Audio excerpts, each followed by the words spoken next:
Welcome to our monthly Tango Alpha Lima Be the One podcast. I'm your host, Amy Forsythe, and I'll be here on the first of each month with guests who provide expertise, resources, and peer-to-peer support as part of the American Legion Be the One initiative to prevent suicide within the veteran community. On the first day of every month, American Legion family members are encouraged to wear Be the One apparel to publicly show their commitment to reducing the stigma around mental health issues. During this episode, we discuss topics that may be troubling for some. If you or a veteran you know is in crisis, call the Veterans Crisis Line at 988 and press 1. Go to betheone.org to learn how you can be the one to save one veteran. Let's get today's conversation started. Today, our guest is Kevin Hines, an award-winning filmmaker, best-selling author, and global suicide prevention and mental health advocate who has his own story that is a testament to the strength of the human spirit and a reminder for us to love the life we have. Welcome to Be the One today, Kevin. Thank you so much for joining us. Well, thank you so much for having me. I really appreciate it. I'm looking forward to the conversation. Yeah, it's looking at your bio and all the work that you've done especially for our military and our veterans. It's just really great to connect with you, and people who haven't heard your story can really gain some insights and what you've learned over the past, 20 years, 20 plus years, and, some advice, some encouragement, some cheering on. And this podcast brings together experts such as doctors, advocates, scientists, and we're kind of covering a full gamut of things. So we're really excited to have your perspective, your own life experience, and what you've experienced, and what people can take away from our conversation today. So tell us a little bit about what you're doing now, and where you live, and what does your schedule look like and the projects that you're working on? Well, thank you for asking. I live in Atlanta, Georgia, with my lovely wife, Margaret. She is my rock, my best friend, and the greatest gift I've ever received on planet Earth, next to my faith in God. And I travel 250 to 300 days a year, sharing stories of hope, healing, and recovery from brain pain. I share tools called the Art of Wellness, a 10-step toolkit I co-created with a top-tier psychologist for better brain, mind, behavioral, mental, physical, spiritual health, and well-being. A 10-step toolkit that is utilized by people all around the world, thousands of people, in fact, as far as Peru, China, Japan, Canada, UK, Ireland, and beyond. And these are common sense techniques that are science-backed, evidence-informed, proven to benefit brain health. And I utilize them every day. And I thought to myself some years ago, as I live with bipolar depression, why don't I share this with the world so that people can get on this same routine? And routine is one of the only proven ways to reduce symptoms of brain pain, or what we call mental health crisis in general. So routine and regimen are some of the best ways to better balance your brain and mental well-being. And so I wanted to share that with the world, and I have, and I do all around the globe. Sometimes I speak on my personal story. Sometimes I speak on the Art of Wellness, the 10-step tool guide. Sometimes I combine both efforts. And oftentimes I do wellness in the workplace presentations at corporations and hospital associations. And I do a lot of this work with the military as well. I'm very fond of our United States Armed Forces and our reserves, because we are the land of the free, because of the brave, because of them. And you cannot deny that, whether you hate war or not, which nobody loves war, but whether you hate it or not, somebody has to fight it. Somebody has to keep us safe. Some group of people has to keep our interests in America safe and sound, and keep us able to keep the lights on. And they're doing that every day. And most of them are doing it without being thanked for all the work they've done to keep us safe from foreign threats. And I recognize that, and I appreciate them, which is why I spend half of every year traveling around the world to military bases and law enforcement groups to to encourage them to speak openly about their brain pain so they can always survive it and never take their lives. And a testament to your engagement with the military, especially. So thank you for doing that. You're proud of your challenge coin collection right behind you there. That means a Yeah, lot to yeah, it us. does. It does. And I know where every one of those came from, and it means the world. And those, the commanders and the colonels and the generals who gave me those, we're in contact, and they mean the world to me. And I want to help. I want to help them as much as I can, because frankly, officers in those ranks are hurting, and they're, and not all of them, but a lot of them are in a lot of pain, and they need guidance, and they need support, and they need us to get their backs, and the families that keep them safe as well. Absolutely. I can only imagine the past few years, especially with the pandemic, you've seen, I'm going to say a spike, or, say post-combat, or just the general population in general in terms of mental health, and finding resources out there like what you are offering and develop for people to, as with social media. Can you talk to us about some of the trends that you've seen, or what you're seeing out there and hearing from people? Sure, absolutely. I mean, besides just my wife and I's resources that we provide, it's much more than just the few presentations we give. We have books, we have films, we have tools to betterment on a YouTube channel that has 930 videos, add 3 every week, all designed to better brain health. There are so many resources out there for people. One of them in particular is a resource that I'd like to share with you, given out by Centerstone, a mental health organization that has a housing group for individuals struggling with brain pain. But they also have a resource which I'd love to share with you post this call, so you can put it out, that is free mental health care for any veteran and any active duty military service man or woman. They have a groundbreaking program that will change the lives of those it serves, and does help keep people here who are struggling mentally. And I would very much appreciate an opportunity, if there's a way to share that in the show notes, the link to that.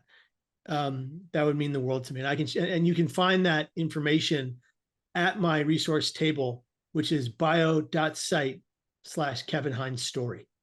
And that's bio.site/Kevin Hines story, HINESSTORY. You can Great. find it there. Yeah, connecting these resources is half the challenge, right? And providing that resources, we will definitely put those out there. And you had a couple more? And that Yeah. resource, particularly for the military, works across the globe, not just in America, for U.S. military veterans and servicemen and women. So it's something that, if wherever you are in the world serving, you get to use this resource to better your brain health and keep you safe, even sometimes from yourself.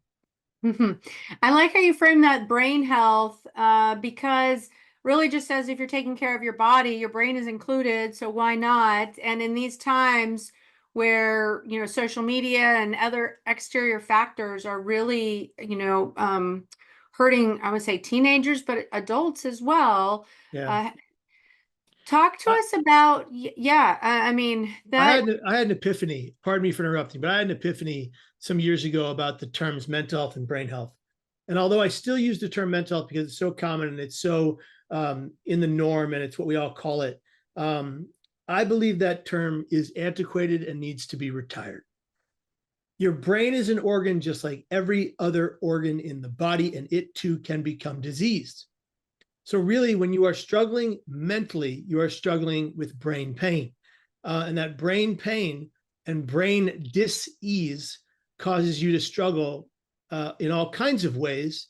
And I want to also recognize, for the people that aren't thinking about this, your gut to brain health connection is symbiotic. If you are feeding your gut processed foods most of the time that are poisonous foods, that thousands of ingredients are included in our foods every day, that are banned in all European countries and have been banned for decades, but we are still consuming them, and they are a danger to our brain and mental and physical health and well-being, which is all symbiotic. It's all interconnected. It's all interwoven. When we take care of our gut health, we take care of our brain health, and we minimize the risk of mental health crisis. We minimize the risk of suicide simply by eating anti-inflammatory foods that benefit the brain. There are two types of foods in the world: inflammatory and anti-inflammatory. Inflammatory foods come in all kinds of processed ways, poisonous ways, and anti-inflammatory foods come from whole foods, from Mother Earth, from the ground, or from lean meats and fishes and things like that. So it's something, and the way they're sourced. So it's something that's actually very, very important for us to think about when we move forward. And when I travel to military bases all over the world, one of the things that shocks me is the number of military bases that are consumed with the big name fast food restaurants across the bases. That is not what we should be feeding the men and women and individuals who are serving our country, protecting us. Because in order for them to be best brain fit, they need foods that feed their mind. And I just wanted to point that out there as something that I'm a big advocate for and a big believer in. Functional medicine and food as medicine is very important and very real. Thank you so much for calling our attention to that, because there is a direct connection, and those are some of the themes that we've been hearing across the board. But, we grew up in kind of an age where it was fun to go to McDonald's and it was fun to have fast food and pizza. But what we're finding now, and, time will tell just how destructive that has been on our bodies and our brain health, as you say. With the foods, there's a direct correlation to what we're putting into our bodies by not realizing how destructive it can be. So thank you for spreading that message, and especially on military bases with limited resources. These guys and girls, I was one of them for many years, had limited resources to eat properly and have that right mindset of prioritizing the food. So thank you. Keep talking about that. But let's take a break on the future of what we're talking about, and take us back to when you were first feeling depressed, and how did you probably never in a million years knew this is the path that was going to be laid out for you. But if you can share some of those personal details of how things were going for you, and this was in the year 2000, so it's 24 years ago. You take us back to what was going on in your life. To put it bluntly, I was in the greatest point of despair I'd ever experienced when I attempted to take my life by leaping off the Golden Gate Bridge. It was the worst day of my life at the time, and I believed I was worthless and had no value. I was wrong. Suicide wasn't the answer. It wasn't the solution to my problems. It was the problem. Suicidal ideations are the greatest liars we know. We don't have to listen to them. I didn't know that. I didn't know the things that I was experiencing were called symptoms.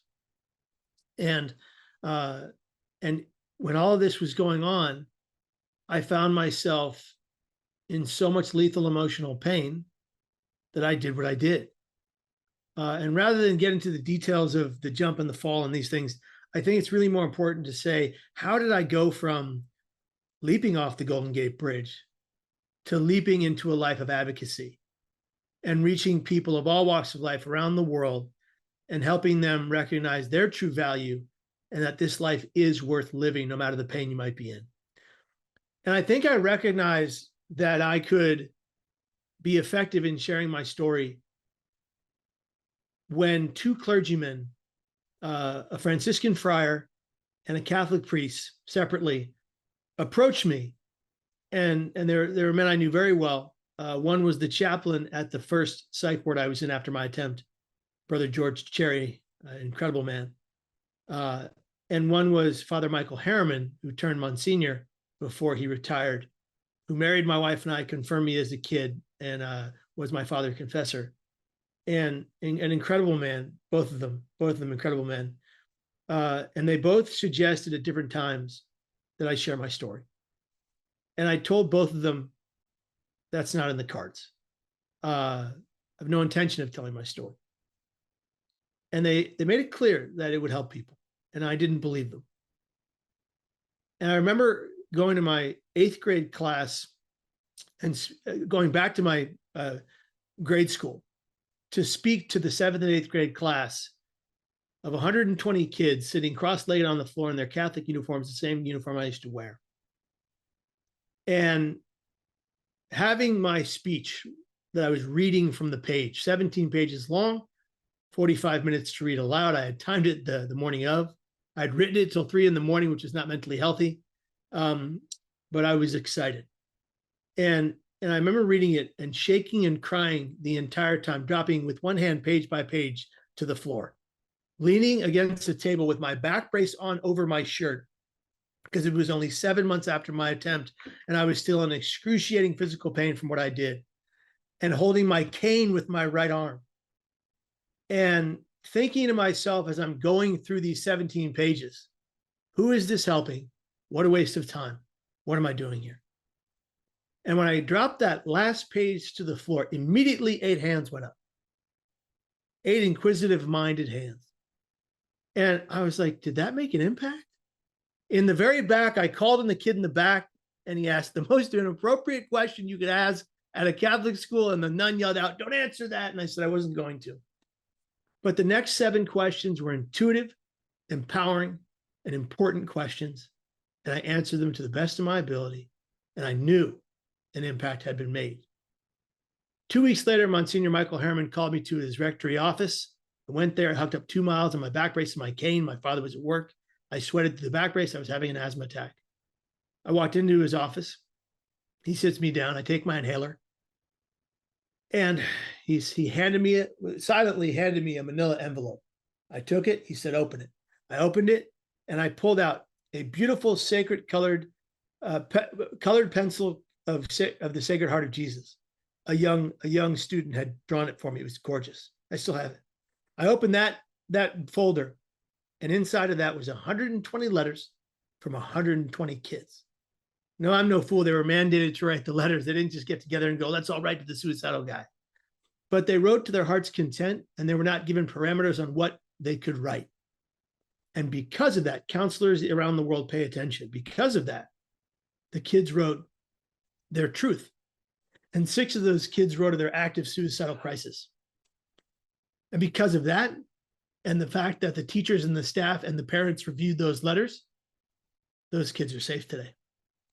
And 2 of them work in the mental health field. One of them is a therapist. That's a really beautiful story and a testament to the impact that you knew you could have right away. And then I assume that's what led you down the thought of, hey, there's a lot of people out here who could benefit from my story, as maybe embarrassing or as hard to tell and painful to relive it, I'm sure, over and over again. But the value that you have shown through the years to kids and adults, people of all ages, it's got to make you feel good. There is a saying about service to others, and it's that you can't feel bad doing it.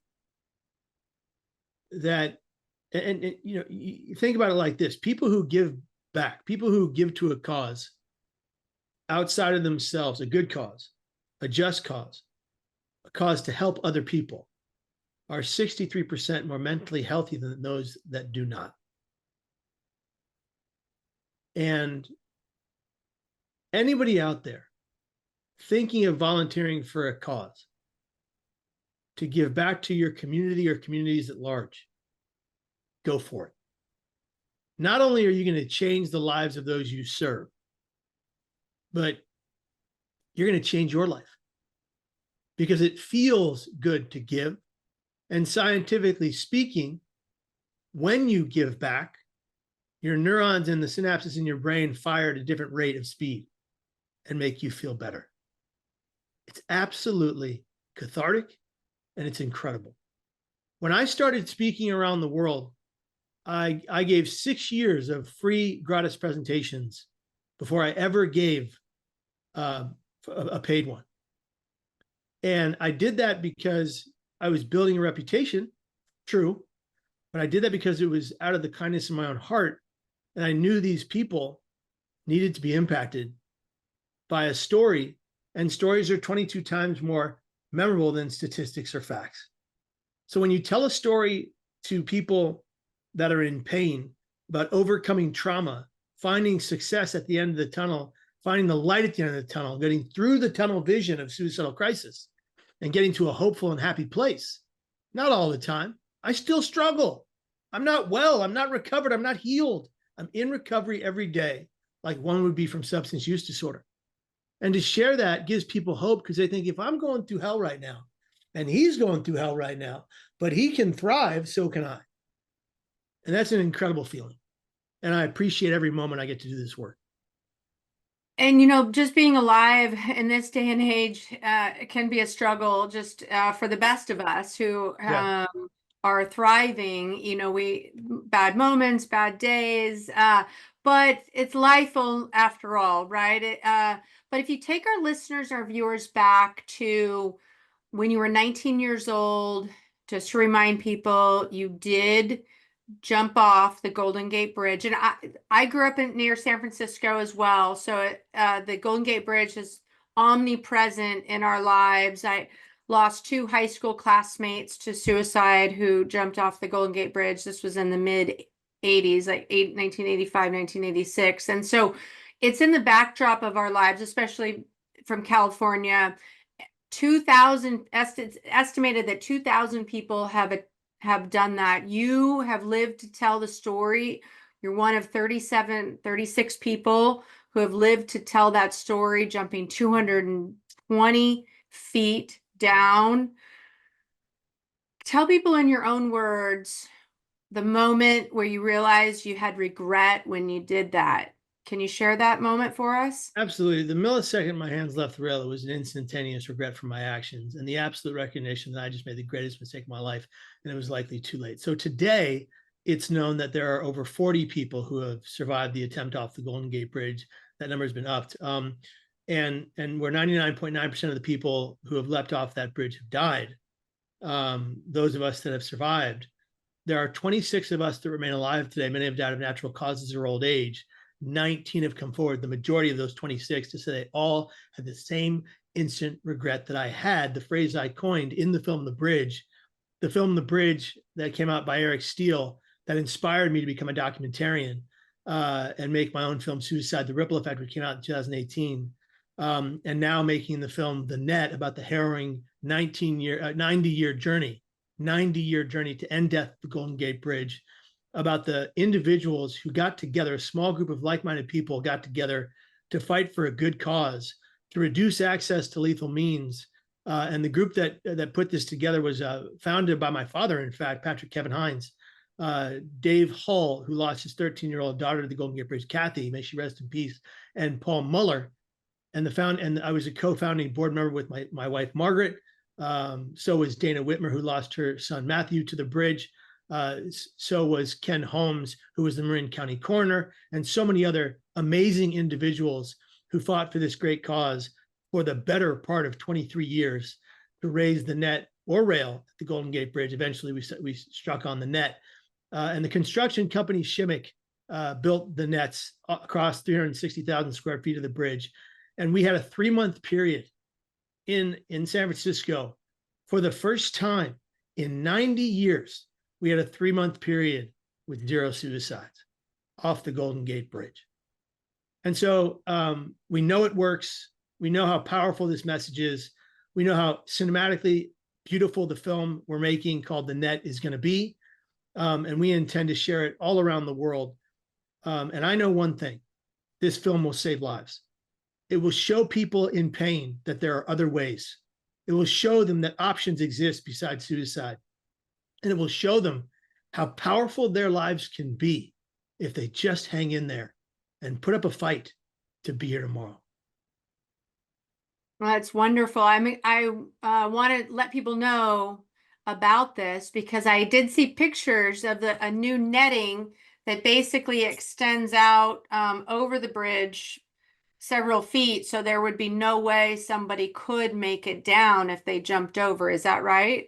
So if people still jump over, they're going to fall into the spider web of the net, which is a metal encoded plastic.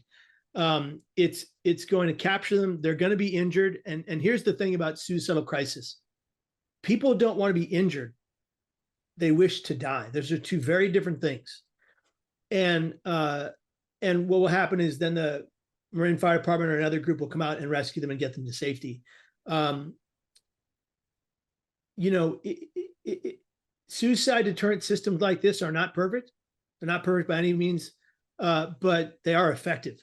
And when you reduce access to lethal means on an icon for suicide like the Golden Gate Bridge, which, by the way, and I don't mean to be adversarial here, but it's not 2,000. It's not 1,800 like the bridge directorate would like to tell you. According to the Marine coroner who saw the bodies and the bridge patrol officers who count how many people they see go over, when the Golden Gate Bridge District said that there were 40 suicides at the bridge at one year, these individuals say it's more like 60 or higher. So when you go back, let's just go back to 1940, okay? 1940 to the year 2024, 2023, one person was dying at the Golden Gate Bridge every 7 to 10 days. That's roughly 4,200 people. And here's why it's such a difference, because they don't count the ones that wash away to sea, never to be found. And there's a big swell going on under the Golden Gate Bridge that washes people out at 5 miles an hour. It's very hard to find people. They don't count the people that are eaten by fish to the bone that are never found. And they don't count the people whose bodies are not fully recovered or over 60% recovered. If they find your note on the Golden Gate Bridge or your note in the car or your note in your bag, suicide note, but they don't find you, they don't count you. The number is more like 4,000 or higher. And that's something that people need to know because we've been lied to for a very long time. Wow, interesting. Yeah, at that moment of departure, when someone makes that decision, here at the Be the One podcast, we bring together experts and advocates like you.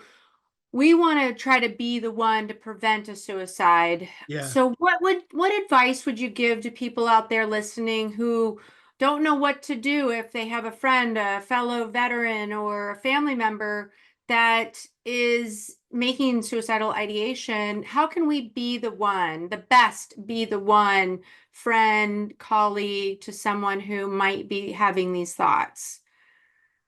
Well, first of all, I love your mission at Be the One, because it's so incredible and it's so multifaceted and it's so beautiful, because we all need to be that one person to give back to someone in need. Maybe it's not a large group, but maybe it's that one person in your life that's in desperate need of care and help and caregiving. And I think that the best thing you can do if you find someone in your life that is clinically depressed or struggling with some kind of issue, because not suicides don't just occur from depression, but struggling with some kind of issue and they're considering suicide and you are alluded to that fact, sit next to them, sit with them in their pain. It's not always that you have to solve their crisis. It's not always that you have to give them advice. Sometimes you just need to sit next to them, let them know you care, let them know you lack any judgment, let them know that they are needed and valued, let them know that you absolutely love them and that suicide is not the answer, it's the problem, and that you're going to sit with them until the moment passes. Because for everything like this too shall pass. With time, effort, energy, and hard work by all, this too shall pass. I have lived with chronic suicidal thoughts. They plague me. They'll never kill me. I'll never, ever die in my hands. Every time I'm suicidal, and I teach this around the world, I do two things. I look in the mirror, anywhere, and I say, my thoughts do not have to become my actions. They can simply be my thoughts. They don't have to own, rule, or define what I do next. The second thing I do each and every time I become suicidal as a self-aware individual with these kinds of thoughts is I turn to anyone willing to listen. And I promise you, Amy, if I was suicidal right now, which I'm not, I would turn to you right now and I would say 4 simple but very effective words. I need help now. And Amy, if I said that, what would you do? sit with you, help you, listen, talk it through. Yes, you would be there for me. You would be the one. You would Yeah. be the one. And that's incredible. And all of us who are sane and well have the ability to do that for someone who is not. Don't be afraid. Don't put it under the rug. Don't ignore it. Don't pretend it's not going to happen. Don't say to yourself, it can't happen to my friend. It can't happen to my son or daughter. It can't happen to my mom or dad. Anyone can succumb to these thoughts. Suicidal thoughts are actually normal. Let's normalize the thoughts of suicide. Let's take away the action and the attempt of suicide. Let's get people to openly talk about their normalized thoughts of these things, but let's take away the possibility for them to act on those thoughts. That's the difference between me and other advocates, is that I'm not going to sit here and lie to you and tell you that you're wrong, bad, or indifferent for what you're thinking. I'm going to say to you, whatever you're thinking, let's sit down together and let's get through it together.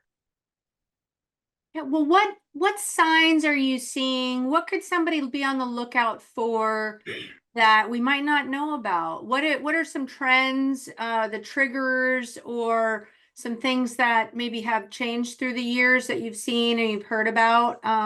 Sure. Yeah. I think that some time ago, it might have been, certainly for me, I was giving away all my prized possessions before my attempt. That was a very common thing to be done. I was telling people I didn't want to be here anymore. I didn't like life. That was a common thing, and that was very clear that it was a consideration of suicide. But today, the problem today is that we're also sequestered on our mobile devices and social media platforms that are peddling some negative stuff. Look, social media can be great. We're doing good social media right now. We're creating content that is going to affect people in a positive way. But there's far too much negative, hateful, spiteful, hurtful media out there in the world that we need to get away from our children. And I think that today, the difference is that I see in the last 20 years of doing this work is that people are being silent. And maybe that's what we look for. Is the person who used to be bubbly, outgoing, vocal, are they being silent? And are they silencing, most importantly, their pain? So I ask all of you watching right now, listening, viewing, if you are silencing your pain, stop. Take a breath. Make a choice to never again silence your pain. Why? Because your pain is valid, your pain is worthy of my time and others, and your pain matters simply because all of you do. Unburden yourself, unsilence your pain. I don't care if you are the toughest person in every room, the toughest person needs help sometimes. Tell the truth about your pain so one other person can empathize with it and help get you to a safe place. Thank you, Kevin. And in your work, you talk to thousands of people every year, and the questions you get and the stories you hear. What is going forward going to be your priorities to help maybe this next generation that grew up on social media, some real serious brain health concerns that, doctors and scientists and experts may not be seeing? Yeah. Well, I intend after this film, The Net, to, which is hopefully going to be out between 2025 and 2026. I intend to make another documentary with Zach Williams. This is the first The Net is the first documentary I'm making with Zach Williams, Robin Williams' son, which is incredible. And he and I become tremendous friends. He wrote the foreword to my book, The Art of Being Broken: How Storytelling Saves Lives, which is my latest book. And he and I have really connected and become like brothers. And he is making this film, The Net, with me, but we intend to make another film after this together about youth mental health in America and the mental health system in America.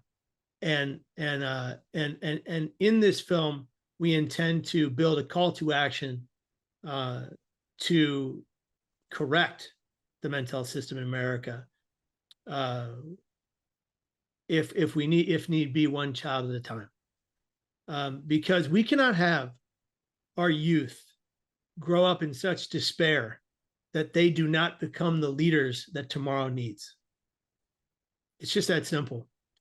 We cannot have a generality of youth who are struggling so deeply with anxiety and depression that when they become adults, they can't function in a society that needs them to progress that society forward.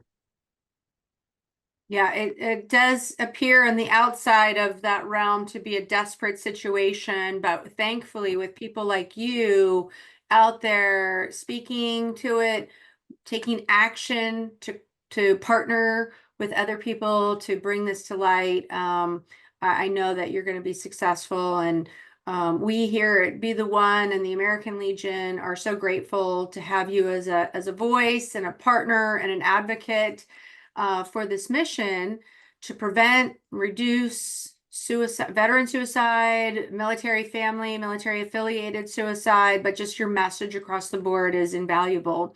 So we'd like to now offer, what resources would you like people to go to and share with us where we can find more information that you're that is a part of you and your mission?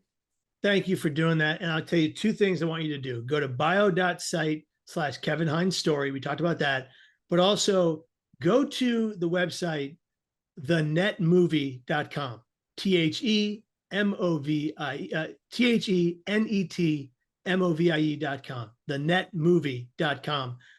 And if you feel like getting involved and being a part of this filmmaking process, we would be honored to have you as a part of the team. Reach out, see the ways on the website to give back and be a part of this project if you so choose. Thank you very much. Thank you so much, Amy, for giving me this platform and for working with me. And I hope this is the beginning of a beautiful and wonderful long relationship together to do great good for people in a world of pain and help them please stay. Well, thank you. Today we've been talking with Kevin Hines. He's an award-winning filmmaker, best-selling author, and global suicide prevention mental health advocate. Kevin, thank you so much for your time and your mission, you and your wife both. And we wish you all the best. And we look forward to hearing more about your success in the coming future. So thank you so much. Thank you for having me. Take care. Thanks. And thank you, Alphas, for tuning into the Tango Alpha Lima Be the One podcast. Remember, you can be the one to save one veteran. Find resources and more information at betheone.org and connect with the American Legion on social media to keep the conversation going. Don't forget to subscribe to the Tango Alpha Lima podcast on YouTube, Apple Podcasts, Spotify, or wherever you find podcasts. And please share our podcast with others. We'll see you on the next edition on the first of every month. Thanks so much. On the first day of every month, American Legion family members are encouraged to wear Be the One apparel to publicly show their commitment to reducing the stigma around mental health issues. Go to betheone.org to learn how you can be the one to save one veteran. If you're a veteran in crisis or concerned about one, call the Veterans Crisis Line at 988 and press 1. You're not alone. The Veterans Crisis Line is here for you, and you don't have to be enrolled in the VA. Help is available, and speak with someone today.